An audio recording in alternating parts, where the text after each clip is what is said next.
Hello and welcome to the Gaming Malta panel. I am joined by Ivan, Corinne and Steve.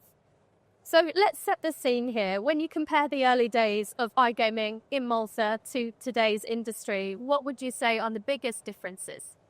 Well, really, what we've seen is a growth, right? A substantial growth. So when Malta joined the EU in 2004, we were the first European jurisdiction to regulate the iGaming sector.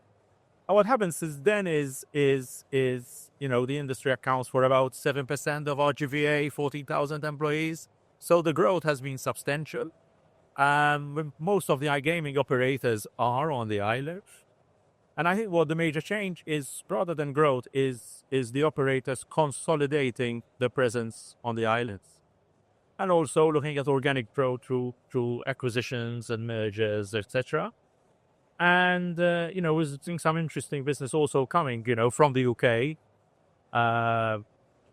So due to tax, changes in the UK, essentially. But really, it's a sum of all the parts. It isn't a silver bullet. Right. And we're seeing more companies doing innovation, more companies doing responsible gaming, which to us is very important. But ultimately, this is an industry which provides entertainment. And, what we want to do is ensure that the entertainment is done in a very responsible way also. And what are your thoughts, Corinne?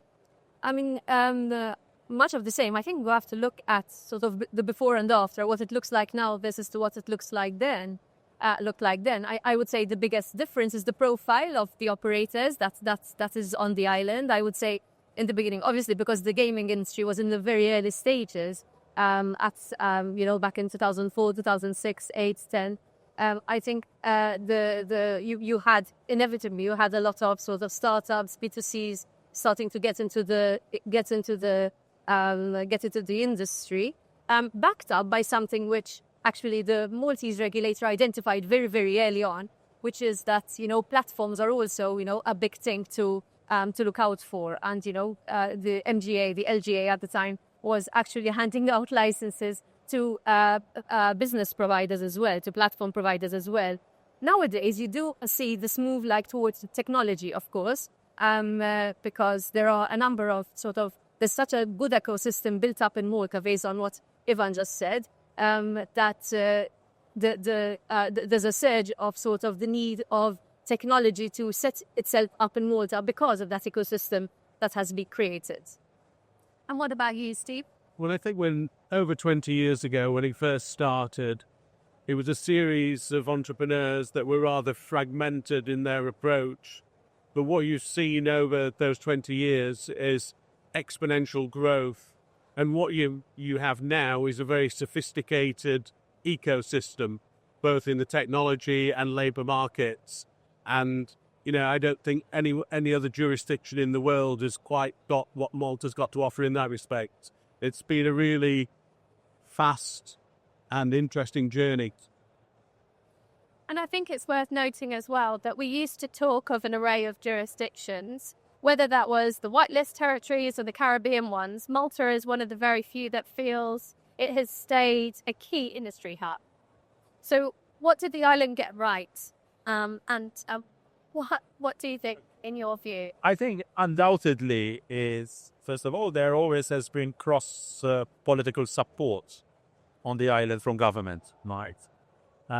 So from a government perspective, it was always put as a priority industry for the island.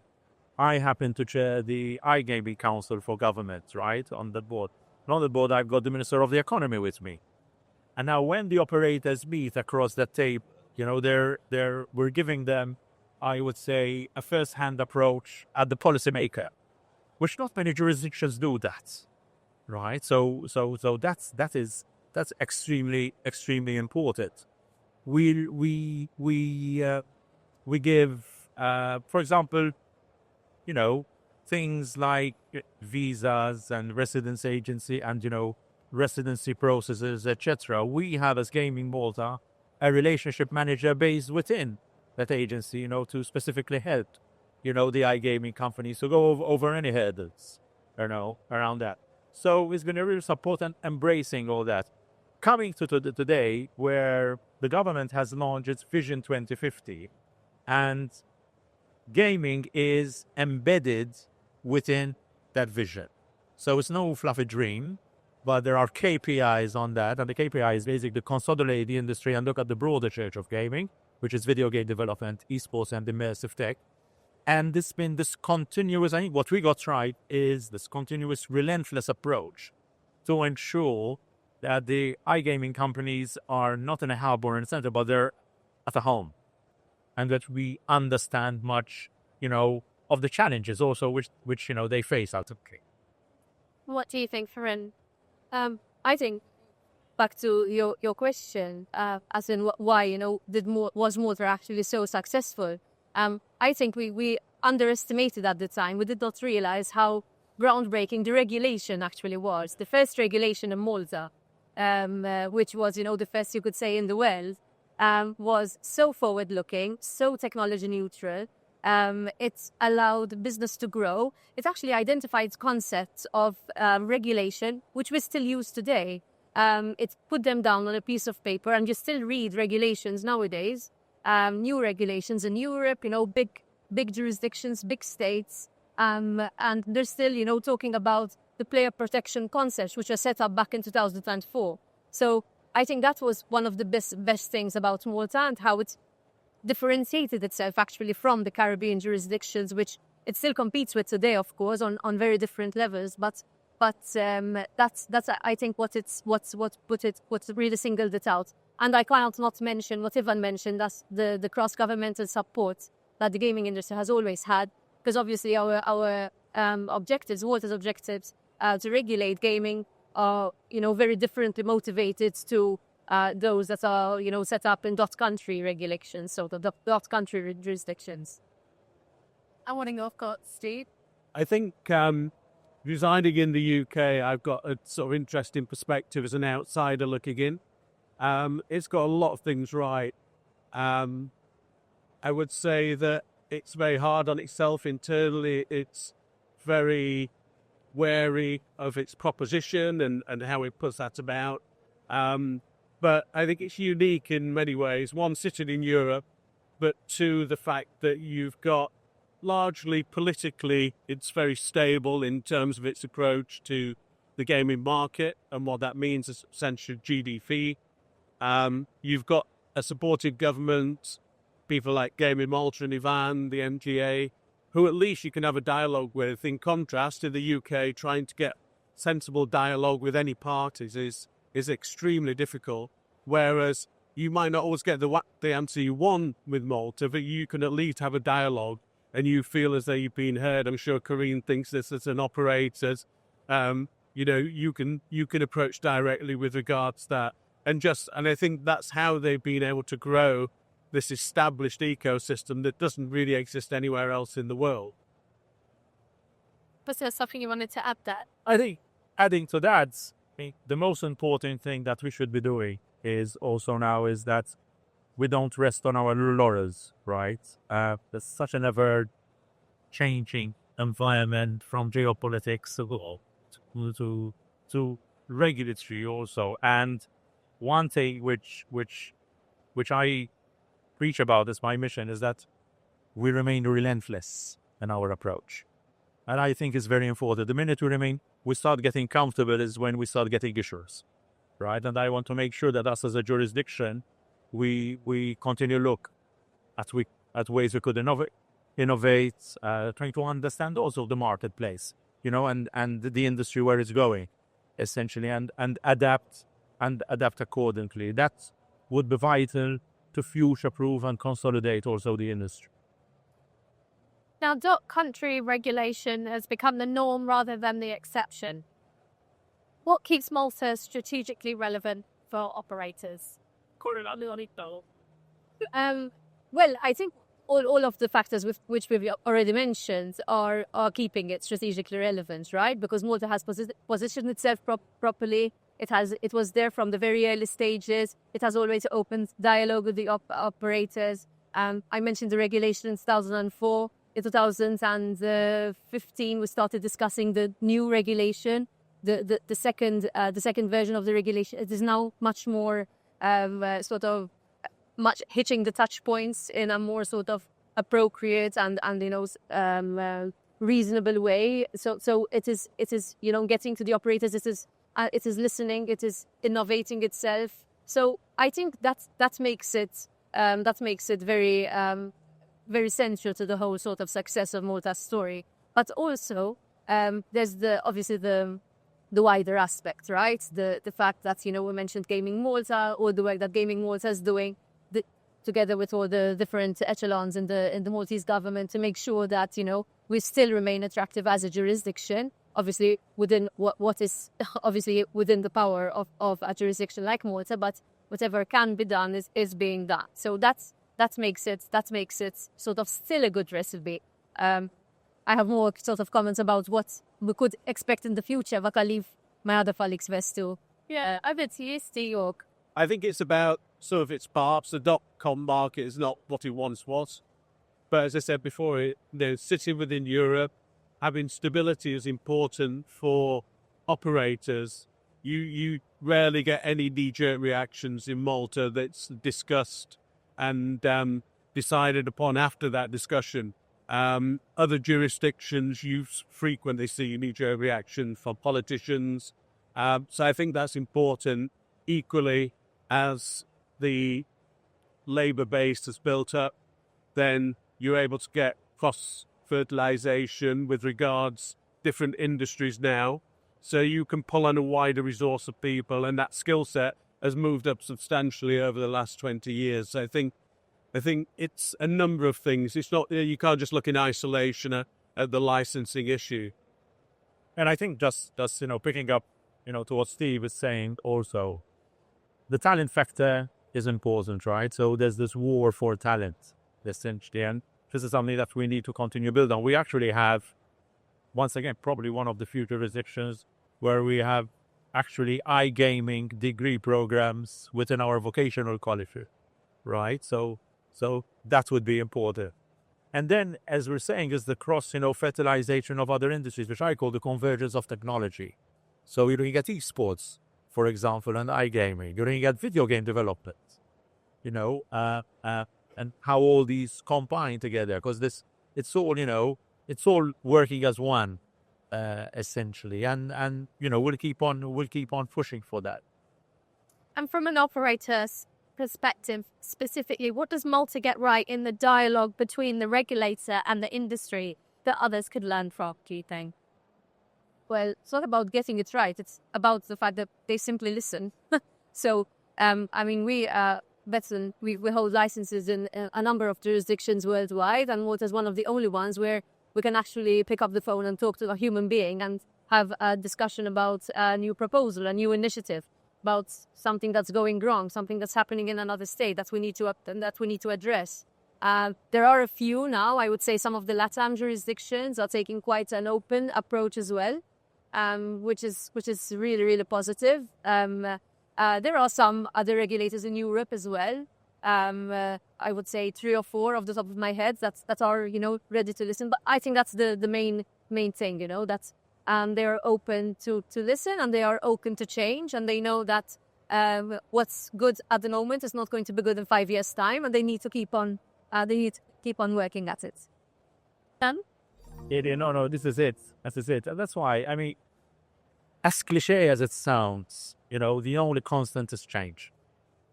And we have to be ready for it. And we are, when you look at, one of the main challenges we have is that the, other different European jurisdictions are having their own regulatory regimes, right? So we're not the only ones in the game, yeah. And this is where the ecosystem comes in, ultimately. And this is where, the solutions lie. So when even on our Gaming Malta booth here at ICE, it's Make It in Malta. And Make It in Malta because we've got one of Malta's largest banks on our stand, Bank of Valletta, because that offers another, financial solutions. We have Malta Enterprise, which is the government foreign direct investment artist. And that's a very clear signal to everybody, is that we don't only have a quality license, which is a quality kite, right? But also there's all this value chain which is working to basically enhance your operations on the island. Anything to add to that, Steve? I think wearing my operator's hat, we're never happy. They never get it right fully, but Malta perhaps does things better than a lot of other places, I think. It's just, I think things like Ivan mentioned about the iGaming Council, they're important forums to be able to bring either policy issues, and it's policy issues that generally drive a lot of our thinking with regards to iGaming. So being able to have a seat at the table in those areas is increasingly important, as it's been denied in many other jurisdictions. One thing may just allow me to add is also we're working very closely with the operators on a reputation management exercise, for the industry. The industry gets a lot of bad flack in the media, but what we're doing is what's all here around us at ICE. It's entertainment researching, and really to ensure, and even with Malta, that we're looking over, it's quality over quantity. We want to have the reputable operators on the island. And respect is all about going outside to the world, the external stakeholders, telling them, look, the industry is about responsible gaming. The industry is about entertainment. It's speed. It's great product. It's enhanced due diligence. It's consistency and it's talent. That's what the industry stands for. And when we see, operators like Betsson, who are, I would say, a relative institution on the island, right? When it comes to the iGaming sector, over 1,000 employees. I dare say, Corinne, right? Many of people who used to work at Betsson today have moved on and they have started their own operations also. So this is really exciting for us to see and to see this growth, right? But it's the industry also needs to work hard at their own reputation. See, we need to show the world, the European institution, the banking stakeholders, that we're all about quality and diversity within the workforce, right? And how we project ourselves. That's vital. And Malta will be a supporting act in that, and a real ally to the industry for that. Now let's talk about the missteps in Malta's approach and what you think those are and what has been done to rectify those missteps. I would say that the missteps that we could potentially talk about are actually sort of a result of what Ivan has just been talking, right? Because we have a situation where we had a regulator which is sort of, in many ways, was at the forefront of the industry in many ways. A regulator coming out, with a small country in the Mediterranean that until then not many actually knew about. And they were to some extent teaching, the regulators that started to come out in later years, and the elitists, the elite group of regulators. And in some ways, perhaps over the years, not immediately, but over the years, I would say the MGA always wanted to sort of prove its worthiness also with those regulators, still being a member of the European Union, and obviously keeping up the standards that demands. And in some cases, I would say that when certain regulators who had very different motivations and very different starting points too, the Maltese regulator started to, encroach on the way the industry was developing, in a bid to protect consumers, all well-intentioned, well-intentioned regulation, well-intentioned enforcement, but having such an effect to the industry, and I feel in those few instances were more to sort of in a bid to do the same, and that's where I guess its failures in a way started to come out and started to show a few years back. But I think they're coming back from that. I think they've recognized that Malta, needs to establish its own profile. It's different. You cannot compare it to the dot country regulators in Europe. You cannot compare it to the Caribbean regulators, as I mentioned at the beginning. It's in a place of its own. It's setting up an ecosystem of its own. It has a regulation on its own. It has a reputation of its own, which we really need to sort of take care of, and it's striking that balance between, making sure that we are really encouraging business, the industry to grow. I dare say that Malta is almost responsible partly for the success and failures of the industry over the years. I think as long as Malta continues to recognize that it has a very special position and role to play in the industry at large, it can continue to grow. It can continue to sort of get out on, what possibly could have brought it down. Who would like to take that? I think really perception is the thing. I would say if Malta has a tendency to look at itself as a small island in the Mediterranean and not the huge player it is in iGaming, it's up there with the giants in terms of that. It's very self-critical of itself, in terms very sensitive to any criticism on the island and reacted to that. But I think one of the things I keep saying is it needs to look outward. A lot of it, the net worth driven through Malta comes from outside, and it needs to be more outgoing and outward looking in terms of how it perceives itself and how it presents itself.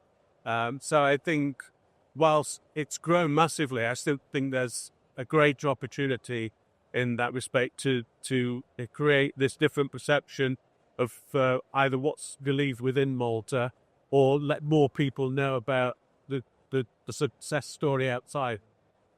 And the same question to you, Ivan. I would say, rather than missteps, it's recognizing and hearing both Corinne and Steve, talking, saying something, recognizing the responsibility we have as a jurisdiction for the sector, and also underpinned with us being a European jurisdiction. While we're doing that, we're part of Europe, gives us also a sense of responsibility in ensuring that we work within the European framework and the European values, essentially. So it's that, understanding that any movements which happen in Malta could affect the industry, globally. And this, from a little island in the mid. So this is, rather than the actual missteps, is this continuous, ensuring that we're very responsible in seeing the way the industry grows. We could stay here and discuss this all day, but unfortunately we've run out of time. Thank you so much for coming in. We look forward to seeing what the future holds for Malta. Thank you, and thank you for having us.